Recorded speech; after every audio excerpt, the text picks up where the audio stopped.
Assalamualaikum warahmatullahi wabarakatuh. Salam sejahtera, salam damai semuanya. Selamat datang kembali di The One and Only AQ Media. Sebelumnya biar kalian gak ketinggalan seputar kita-kita, kalian bisa banget melipir ke akun Instagramnya Om Hige di @resnayusa. Terus ada akun Instagramnya AQ Media di @AQ dan akun Instagramnya Om Herdi di @herdianyadi. Kali ini episode kedua ya dari Kamen Rider Geats akan kita bahas di konten mengomentari. Episode kedua ini memuat sifat-sifat yang unik gitu yang ditampilkan dalam balada dunia yang dibangun oleh Ace Ukyo selepas menang dengan game kemarin. Ace membuat dunia dengan sifat narsistiknya sendiri di mana ia mengincar bintang kepopuleran atau semua gemerlap yang tertuju hanya pada dirinya gitu.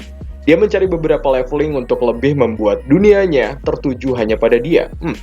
Tapi standar perwujudan dunianya hanya sementara aja, mungkin karena Yamato masih ada di dunia ini untuk melakukan sebuah invasi yang dilakukan DJP ataupun Desire Grand Prix ini hanya mungkin seperti mengalihkan apa yang dilakukan Yamato agar dilawan oleh sistem yang dilakukan oleh Kamen Rider. Sang navigator kembali ya, Sumuri ini lagi ke areanya Ace Ukyo untuk menawarkan kembali program Kamen Rider sebagai peserta di Desire Grand Prix. Dunia ideal sudah terwujud dan dicap selesai.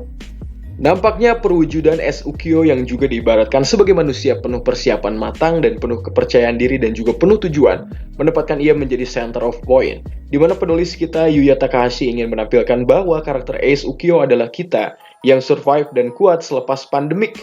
Ini juga pernah ditanya dan juga dijawab oleh Yuya Takahashi.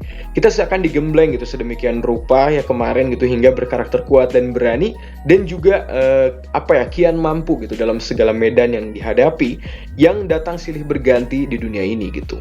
Tujuannya seperti itu gitu, dibuat MC yang katakanlah sempurna gitu, bukan seperti MC Kamen Rider sebelumnya. Keingintahuan Ace Ukyo dalam sistem Desire Grand Prix sendiri membawa banyak maksud terpendam dari lubuk hatinya Ukyo.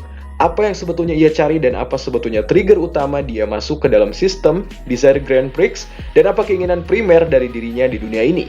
Masih banyak pertanyaan yang belum bisa dijawab. Perwujudan dunia ideal bagi Ace Ukyo dalam Desire Grand Prix ialah kayak keberadaan pemenang yang mampu bertahan sampai akhir, di titik akhir.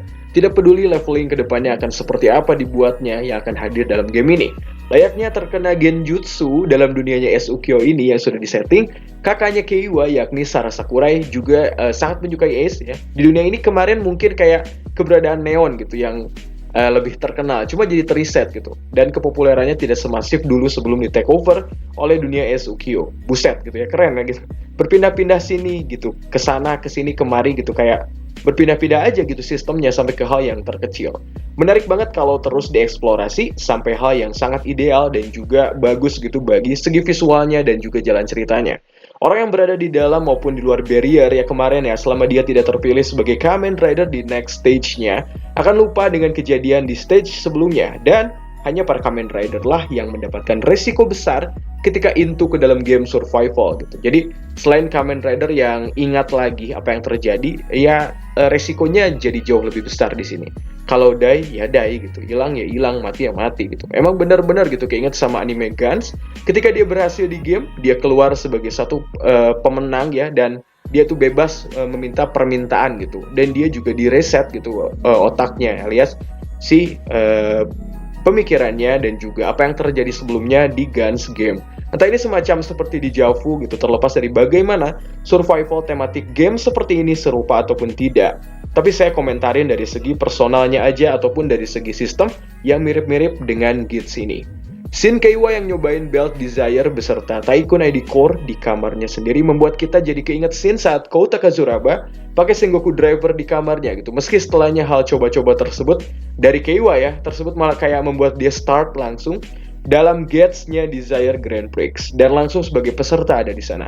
Melihat dari forum-forum di internet, entah memang Keiwa yang facial expression-nya seperti ini atau emang kurang banget gitu ya. Ya, pembawaan karakternya ya kurang banget, kaku banget di sini. Seperti kurang ngeblend aja sama yang lain gitu. Dan kita bisa lihat di start gates tersebut kurang lebih ada 27-30an peserta yang nantinya terkuras banyak. Banyak banget bahkan yang tereliminasi di babak awal game. Ada yang nggak kebagian weapon lah, apalah gitu. Mungkin kayak keserang lah monster mungkin ya. Seperti biasa sebelum dimulai, Sumuri sang navigator membacakan rules dan pembukaan bagi Desire Grand Prix gitu. Sistem DGP ini dibuat untuk melawan Yamato. Semua dijelaskan sampai ke detail mengenai ingatan yang di reset lah, apalah gitu. Dan intinya semua ini menuju gitu ke permainan pertama di mana para Yamato yang diceritakan tadi telah mencuri ataupun menjarah item-item warga. Jadi para Yamato ini memakai seperti baju-baju warga gitu yang diceritakan.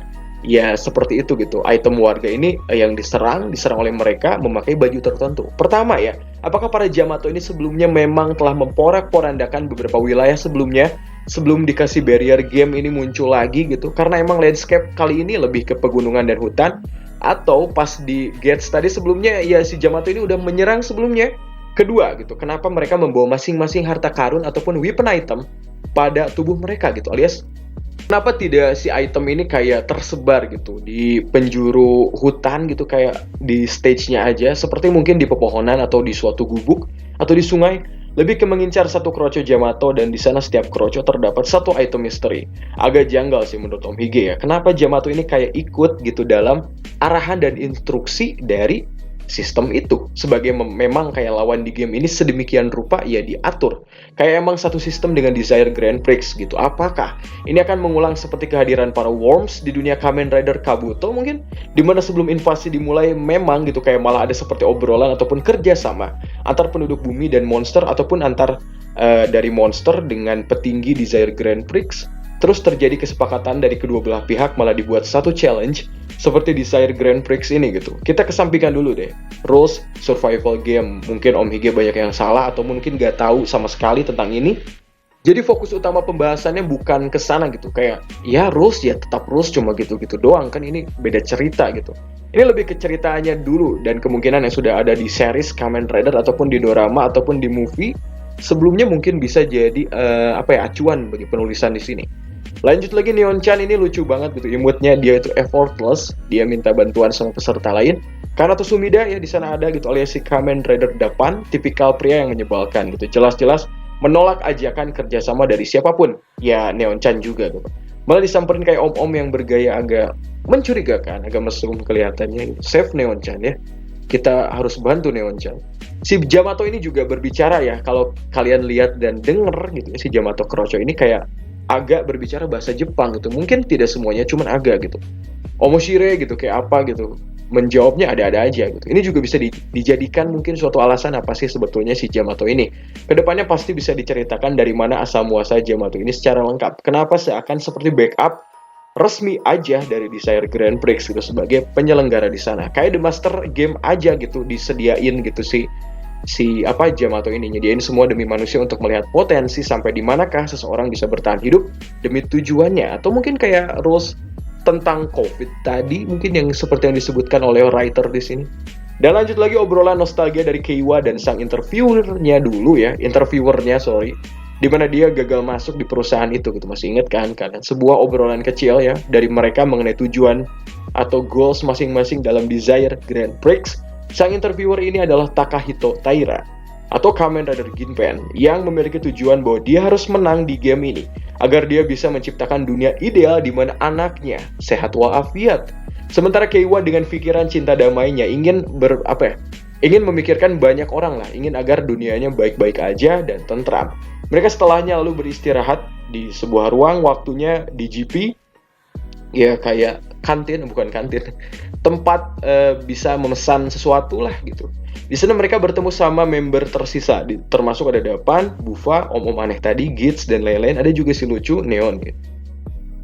Ya pokoknya inti pembicaraan kali ini adalah mengenai respon Gits alias Ace, di mana dia tidak setuju terhadap obrolan merendahkannya Bufa terhadap Keiwa dan Neon. Di sana Gits berkata bahwa semua yang ada di sini tidaklah tertebak dan kemungkinan apapun bisa terjadi gitu. Sesekali terjadi dan bisa aja aneh gitu jalan ceritanya gitu, karena Gits ini ya udah sangat berpengalaman di sini gitu. Sambil matanya melihat bus buckle, ya si Gits ini melihat bus buckle si Sukio gitu yang ditemukan oleh si Keiwa.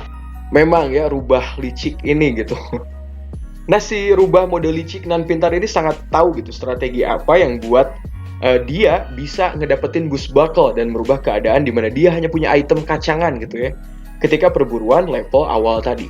Lanjut lagi, tersisa 7 peserta aja karena yang lain tidaklah mendapat item sebelumnya. Sekarang bos Yamato katanya turun dan bersiap melawan mereka semua. Permainan bertahan hidup gitu. Bagi Kamen Rider ini tidaklah semudah orang di luar Desire Grand Prix, di mana yang tidak terlibat hanya akan di reset ingatannya. Buat Kamen Rider ya antara bertahan ataupun mati gitu. Sambil Sumuri memperagakan henshinnya Mbah Ichigo, Kamen Rider Ichigo, para peserta ini langsung otomatis ke dalam bentuk Kamen Rider-nya masing-masing. Semua sontak kaget bahwa yang pertama kali berubah pasti kaget gitu. Di sana para peserta satu persatu mempergunakan itemnya. Di mana di sini ada Zombie Buckle dan juga Magnum Buckle yang telah digunakan masing-masing oleh Buffa dan juga Dapan. Sementara Tycoon ya yang padahal dia punya Boost Buckle gitu, malah jadi agak beban. Malah masih berpikir dan tidak fokus. Dia masih memikirkan kenapa semua harus bertarung mempertaruhkan nyawanya untuk ini. Padahal emang gak ada pilihan lain selain bertahan ataupun bertarung untuk mewujudkan semua keinginan pribadi dan keluar dari DGP.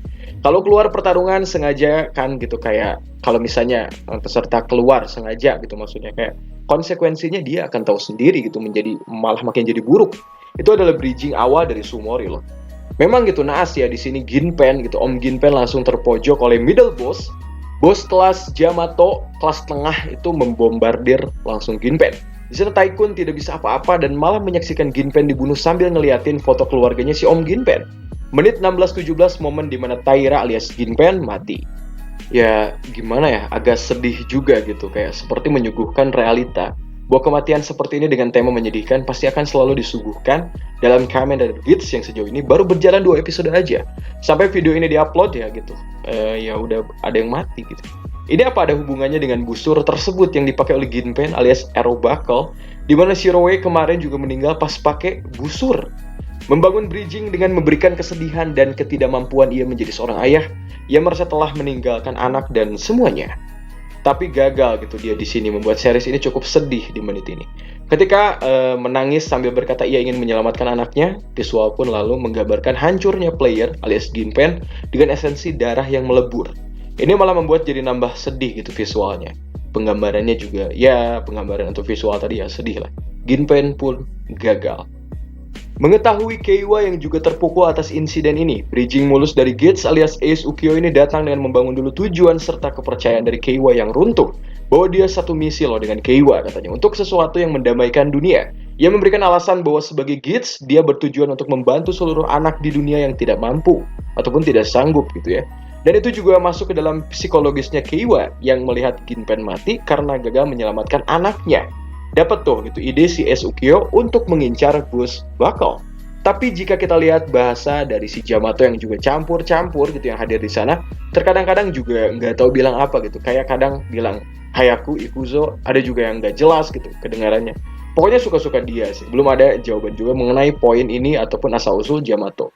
Keiwa yang polos ya nurut-nurut aja sama si rubah ini gitu. Udah polos kebanyakan pelangak-pelongo gitu. Beban juga. Tapi pastinya nanti bakal berkecamuk banget gitu apa yang terjadi dalam si Keiwa gitu, dari hati-hatinya Keiwa gitu ya. Kayak bisa menjadi trigger lah buat episode-episode mendatang gitu. Dan Boost pun dipakai oleh Gates untuk mengalahkan Yamato middle boss tersebut. Setelah mengaku bahwa dia memperdaya Keiwa hanya untuk Boost Buckle, rasanya aneh sih bagi Om Hige ya. Kayak meskipun dia itu rubah dan bersifat menyebalkan, kok langsung diucapin gitu sama orangnya gitu. Tentang dia hanya memperdaya Keiwa secara to the point. Bisa aja kan di luar Keiwa gitu dia bicara sendiri gitu. Nggak di depannya seperti ini. Jadi bisa saja memang Ace itu cerdas dan di poinnya ini melakukan apapun memang untuk keperluan baik. Bukan menipu gitu ya. Bukan untuk sembarangan kayak serampangan ngomong seperti apa kayak gitu. Di depan orangnya gitu. Yang seperti Ace tadi katakan gitu. Cuma ya itu sayang tadi sih respon dari si Keiwa ya di menit 21:41 di mana Keiwa malah nangis atau responnya apa gitu aneh gitu atas sikap Ace tadi gitu. Aneh aja sih sumpah, sangat kaku dan ya aneh lah kenapa dibuat karakternya seperti itu gitu. Pengembangannya belum terlihat baik sih di poin ini. Bisa sih nanti dibuat lebih bagus ya. Di akhir Sumuri lalu menutup Desire Grand Prix sementara ini itu sambil berkata bahwa mereka menunggu Yamato kapan aja. Dan mungkin kayak Yamato hadir mereka akan dihadirkan lagi gitu dalam Desire Grand Prix. Memang seperti kita belum tahu aja gitu Yamato buat apa di sini dan kenapa selepas Yamato ada, si Yamato sendiri seperti ikut dalam aturannya Desire Grand Prix gitu, enggak per harinya datang gitu, kayak emang udah teratur jadwalnya. Seperti memang ada persetujuan aja sebelumnya. Mereka akan dipanggil kembali di stage Setelah Yamato dikonfirmasi ada, kayak ya ada sistemnya gitu. Ideal di pikiran Keiwa sekarang adalah salah satunya akan menghadirkan kembali orang-orang yang telah keluar ataupun mati dari game ini. Begitu katanya. Kayak ini akan menjadi trigger awal untuk Keiwa dalam episode selanjutnya. Dan perkataan men-trigger kembali gitu dibuat oleh Ace untuk Keiwa ya. Dan si rubah ini di dunia nyata yang masih memiliki kendali di luar sana mungkin mendanai operasi anaknya Ginpen yang sakit parah tersebut. Ace memperhatikan bagaimana keluhan peserta Desire Grand Prix sebagai pemerhati. Kita bold keinginan Ginpen tadi dan tidak mungkin Ace hanya memperhatikan sedikit saja. Setidaknya dia masih punya kuasa untuk di dunia idealnya sendiri karena memang kita belum tahu apa misi idealnya sebetulnya seperti apa. Kita belum tahu apa keinginan dari Ukyo Ace sebetulnya. Nama Ukyo sebetulnya juga dalam beberapa harfiah bisa berarti kayak peduli dengan apa yang terjadi di sekitarnya. Esensinya kayak peduli sesama gitu, dermawan, patuh, namun juga kreatif gitu untuk penyelesaian bahkan sifatnya. Bila memakai motif rubah adalah sesuatu yang ia tutupi, pasti ada alasan di balik itu. Dimana sebagai samaran gitu di dunia nyatanya aja ia memakai kesan rubah juga tanpa adanya motif dari si Kamen Rider-nya. Dan si Game Master tadi nanya gitu, sebetulnya tujuan dari Ukyo Ace itu apa sebetulnya? Kenapa dia terus mencari dalam Desire Grand Prix? Kenapa dia terus-terusan saja menang dan kembali lagi? Kenapa terus saja dia meriset dan terus mengulang lagi sebagai peserta dan terus mempunyai tujuan gitu meskipun belum goals? Apakah kata pengecualian ya, kecuali gitu, itu yang mengganggu Ukyo Ace? Tadi kan ya maksudnya kayak semua nih keinginan ada idealnya gitu. Semua keinginan ideal maksudnya terpenuhi, tapi ada pengecualian gitu. Apakah pengecualian tersebut yang mengganggu Ukyo Ace? Kita belum tahu. Di episode depan, Gits akan memakai Zombie Race Buckle dan di sana akan ada Neon yang bersama dengan Ukyo Ace. Tematik nanti adalah bertahan hidup dari zombie. Nanti gitu, Dapan akan mengajak Bufa untuk kerjasama dalam menupaskan rider lain maybe. Terlihatnya seperti itu, meski Bufa ini menganggap Kamen Rider lain sebagai musuhnya juga. Menarik ya Gits ya, semoga bertahan dan semakin menarik dan semakin rame, pokoknya tidak drop jauh. Thank you udah nonton, mohon maaf kalau ada salah-salah kata ataupun aturan game yang Om Hige mungkin nggak tahu. Thank you semua udah nonton, wassalamualaikum warahmatullahi wabarakatuh.